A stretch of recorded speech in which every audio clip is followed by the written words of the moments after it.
Sizin də vurguladığınız kimi ASTV xəbər komandası olaraq Xətai rayonunda yerləşən Ana Haray abidəsinin önündəyiz. Səhər saatlarından etibarən Xocalı soyqırımının 34-cü il dönümü ilə əlaqədar olaraq hökumət və dövlət nümayəndələri, eləcə də paytaxt sakinləri Ana Haray abidəsinə gələrək burada 34 il bundan öncə törədilmiş cinayətin, soyqırımın qurbanlarını hörmət və ehtiramla yad edirlər. 1992-ci il 20-ci əsrin ən böyük faciələrinin yaşandığı il kimi həm də tarixə düşür.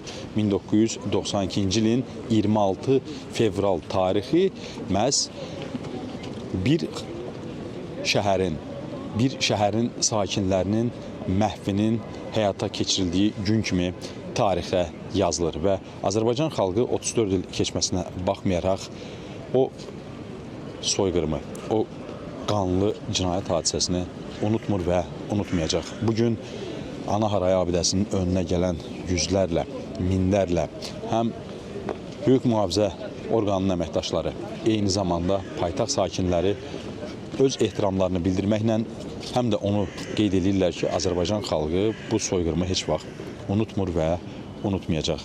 Bugün Azərbaycan öz ərazi suverenliyini bərpa edib. Bugün Azərbaycan xalqı o suveren ərazilərdə qayıdıb və həmin ərazilərdə yaşayış var. Bugün Xocalıda da yaşayış var. Bugün Xocalıda həm də bərpa quruculuq işləri həyata keçirilir və təbii ki, bütün bunlar həm də onu deməyə əsas verir ki, Azərbaycan dövləti, Azərbaycan xalqı öz torpağına, öz dədə-baba yurduna qayıdıb. Və bugün Xocalılar həm də Xocalının il dönümünü elə Xocalıda qeyd edirlər. Xocalı artıq Azərbaycan üçün yalnız soyqırım simvolu deyil. Xocalı həm də bugün Azərbaycan üçün gücün, qüdrətin, iradənin simvoludur.